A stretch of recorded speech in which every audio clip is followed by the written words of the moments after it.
La scolarité de l'Université de Mans a inscrit au titre de l'année académique 2019-2020 au total 1336 étudiants,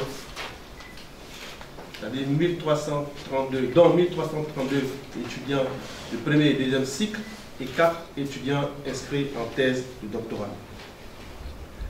Nous avons un tableau détaillé, je ne vais pas rentrer dans le détail, mais on enregistre le plus fort contingent en licence première année de tronc commun biologie, géologie, mine, avec 32,85% de l'effectif total, et les licences 2 biologie, géologie, mine, avec 19% de l'effectif total.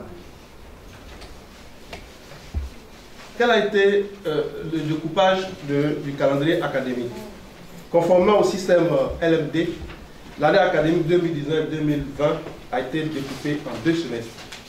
Le premier semestre, les premiers enseignements du premier semestre 2019-2020 ont démarré le 14 octobre 2019 avec les niveaux licence 2.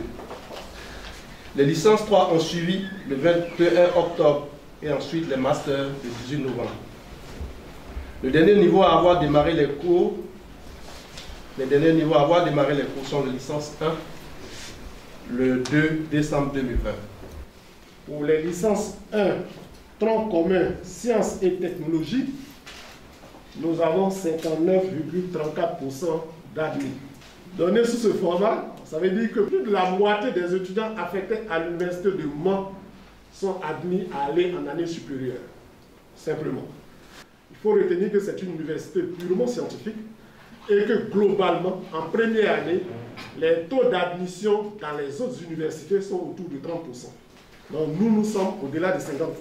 Les licences 2, tronc commun, biologie, géologie, mine, c'est-à-dire ceux qui sont parvenus à passer de la première année chez nous en deuxième année, le taux d'admission c'est de 70%.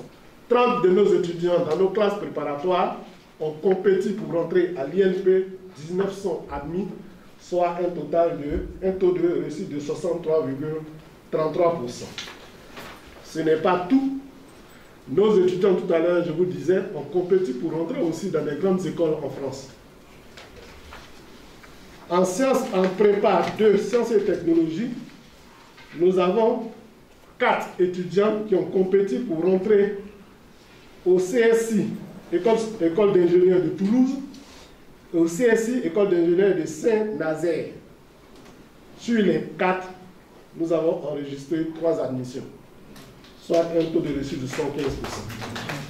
Nous pensons que ça sera fort possible que nous n'ayons pas nous-mêmes nos étudiants à côté de nous, parce que bon, ils ont réussi. Et c'était notre souhait de montrer qu'ici, on travaille, et on travaille. C'est pourquoi le Premier ministre a dit donc c'était possible. Félicitations à tout le corps et tous les personnels qui s'engagent au quotidien pour faire de cette institution une institution excellente, une institution de référence, pour démontrer que le chef de l'État n'a pas eu tort de créer cette institution pour répondre à la problématique des ressources humaines en mine et géologie.